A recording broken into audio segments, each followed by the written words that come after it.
First, we are doing reads. Second, we are doing writes. Now, for reads, do we have a choice? When a read comes, do we have a choice of how do we want to serve this read?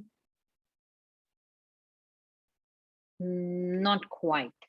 Depends on where the data is stored. We would have to read that data from those locations. So we don't have a choice on how to better serve or how to better locate to the data that we want to read. We can definitely do optimization like caching to improve the read performance, but that has nothing to do with how do we actually read from the disk. So nothing much in which we could optimize the process of actually reading from the disk. If the data is stored at different locations, we would have to go to those locations to read that. Think of writes. Do we have a choice and how do we optimize writes? Definitely yes, right? As in that small example, as I just said before this 1 minute thinking break, was that if we could organize the data in sense of B1, B2, D1, D2, and then 3 blocks are empty, we could still write E1, E2, E3, like 3 blocks of the file E consecutively, and that would make a big difference. Now, just making all this writes sequential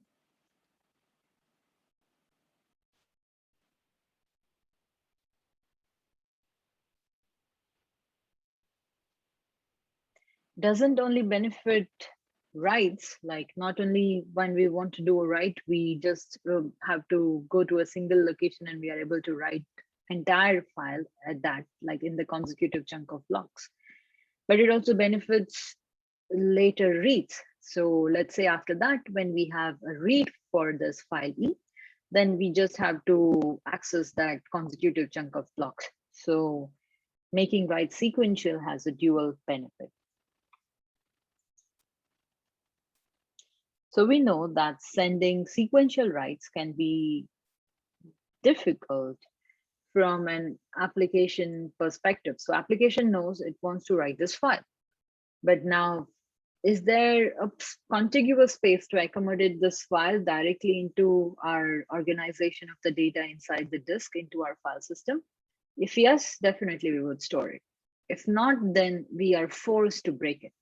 Now, the solution that we are thinking is, what if we do some magic with the way we are storing the data that this situation of force to break it does not arise? What could be that magic?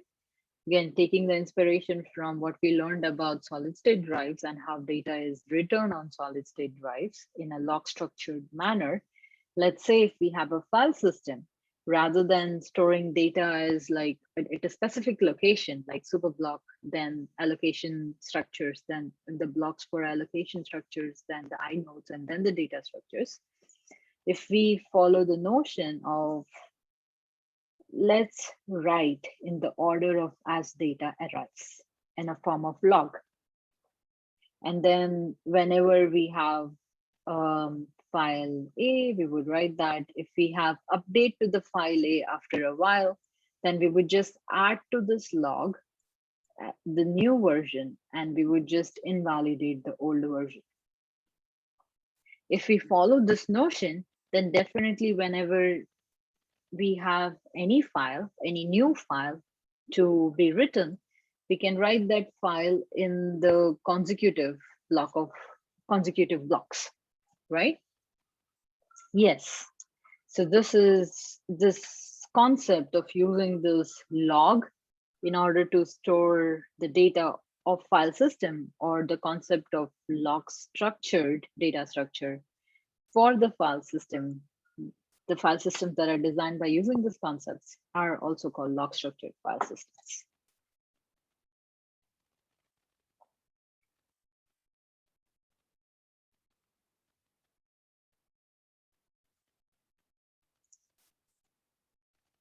Now, just with this simplistic notion, is all our problems solved?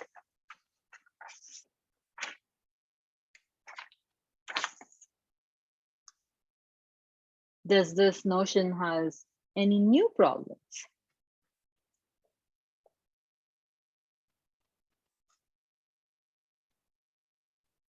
Well, yes. One of the biggest problem is how to find inodes or how to find a particular block that's storing the metadata. And inode is one of the type of metadata.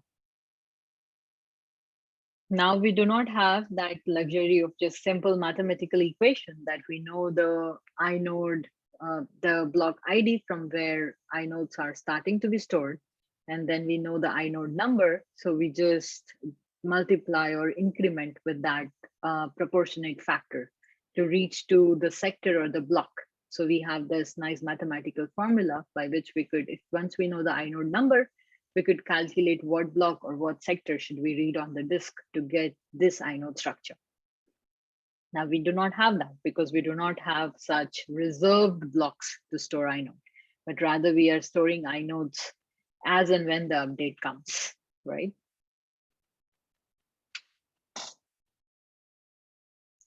Well, life is difficult. And we have managed to scatter the inodes all throughout the disk. Now, they are not stored at just single location. Worst, we never overwrite in the same place, right? Every time we have an update, we write at a new location. So now we have the location at which these spreaded inodes, they are stored, the valid copy of that inode, the address would keep changing. So we cannot just maintain a static map that says exactly where inodes with respect to different files are stored. So that is for sure. It's now a difficult problem to how do we track this ever-changing locations of different inodes and valid copies of different inodes.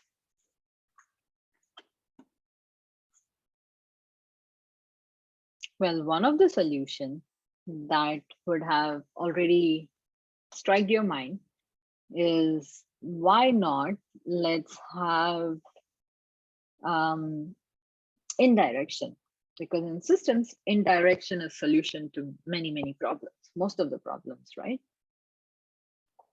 So let's try to solve this problem through indirection.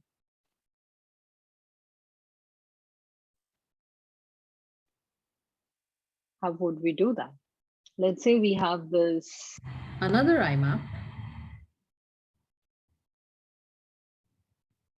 which stores the inode map. So we have another metadata for the metadata inode. And this IMAP points to the location of where to find this inode structure. So IMAP is the inode map data structure. What it stores is the disk address of where an inode structure for a given inode number is located.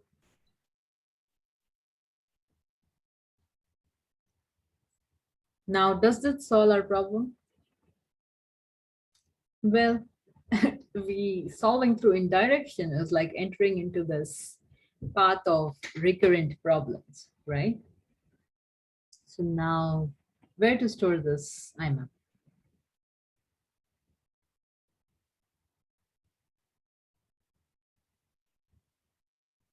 Again, if we have a dedicated location on the disk to store these IMAPs that stores the pointers to the inodes, then we would have the same problem what initially we had when we had dedicated locations for inodes themselves. So that's not quite a solution, because then we go back to the original problem where we started from. So where to store this IMAPs?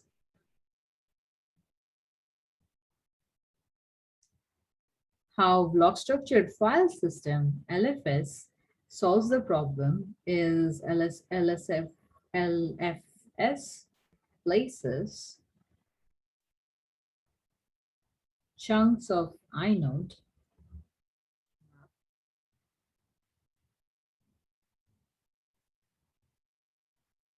next to where it is writing all other new information.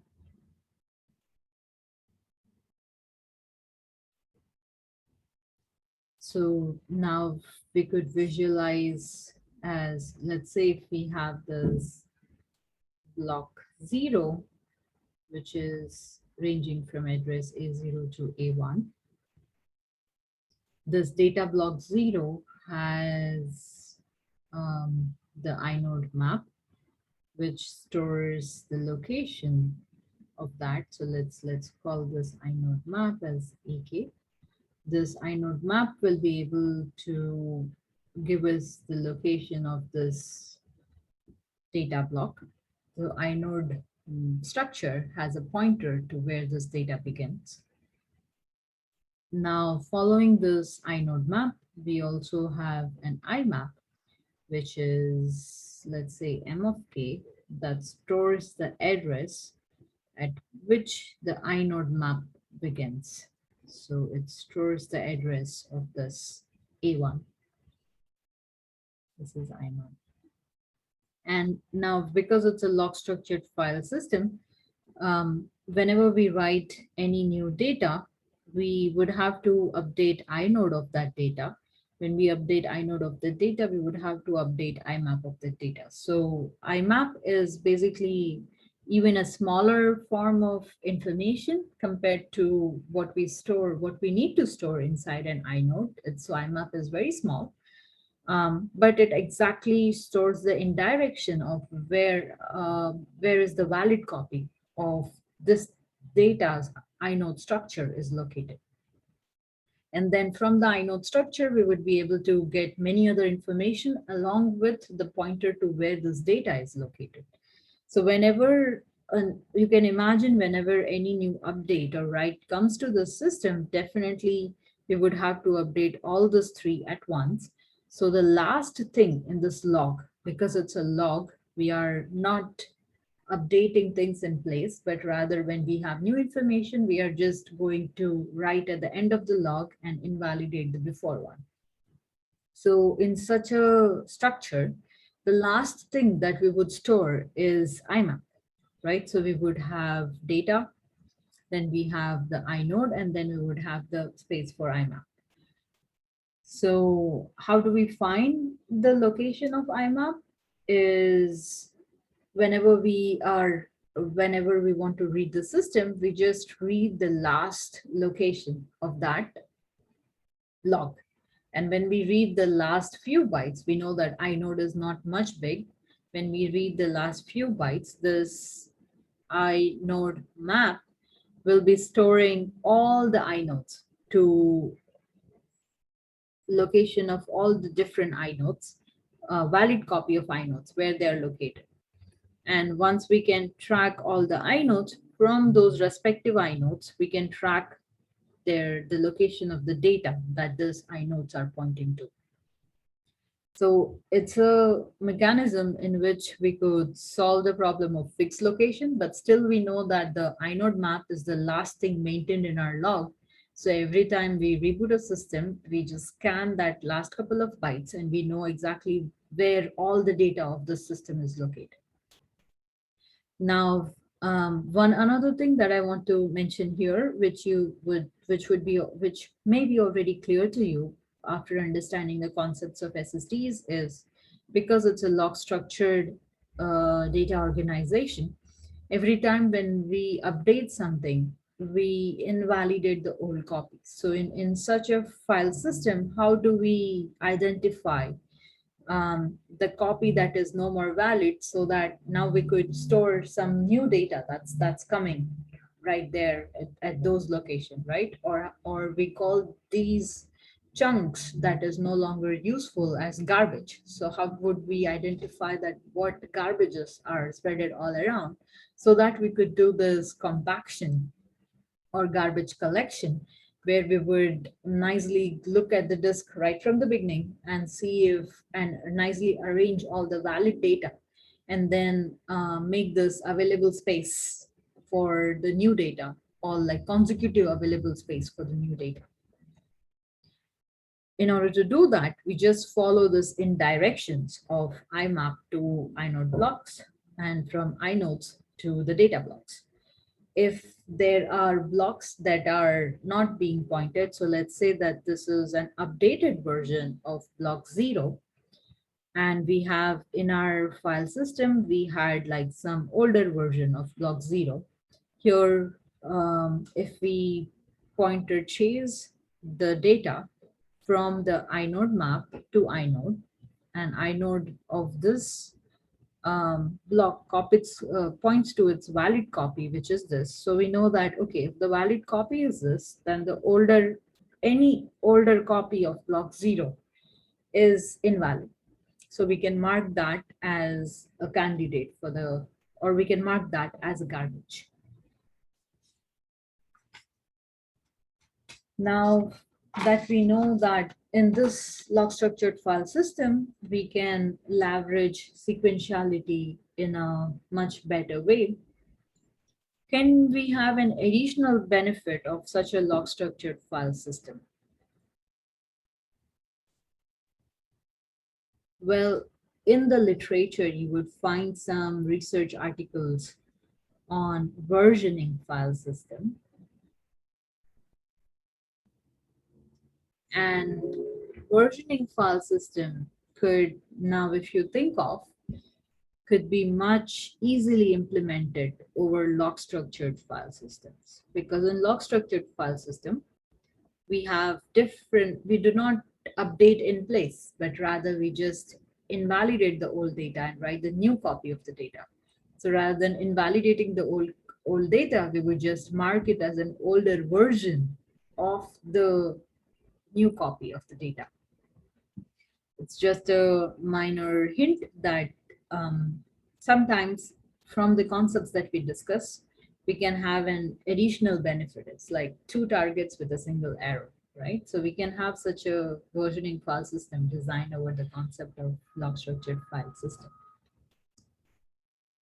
But originally log structured, like by itself without any modifications, it's not versioning file system by default, because this old versions of the data would be invalidated and then garbage collected. In a versioning file system, we would not want to garbage collect this data, but rather maintain different versions of the data. So in order to leverage this advantage of designing better file system to improve the performance and to reduce the cost, there should be one thing by now that you may be thinking, or you must be thinking after we discussed all these concepts, is the key to get all these performance advantages lies in how better we know our data. Or mainly if we have information about, such as if we have our data, we have an information about what portion or what files are hot versus cold. What data will be required more frequently over the other? What data is required more, at what time what data might be required? If we have such anticipations, if we have anticipations about the size of the data, how big each file is, then we could definitely make much literate decisions about what type of file system do we want, how do we want to actually design a file system, organize the data inside the file system, all those. And among all this, definitely performance, we want as good performance as possible, but not at the cost of reliability, right? Because the whole point of persistent storage is to guarantee persistence. So we would have to ensure that um, all the data that's being written by the user is being persisted safely. So the concepts like where we use things like write buffers to optimize the performance, there we are somehow trading off that reliability. And that's where we got to be careful about not having, like, let's say if we are deciding size of the write buffer, then we do not want it to be very big. We do not want to wait too long, just by with the intuition of cashing on performance benefit, but then we could compromise the reliability of the data to a greater extent. So such trade-off between different design decisions we take while we design the file system is very important. So I hope this discussion helped you to get started on your string of thoughts of how could you organize data, what type of data structures you would be requiring, what type of policies are there to design, what type of allocation techniques we could use, access mechanisms we could use to design our efficient write and read path for the operations that we need to access files and directories for. And that's it. So this concludes our lecture. Again, if you have any questions, please email me or see me in my office hours. Thank you.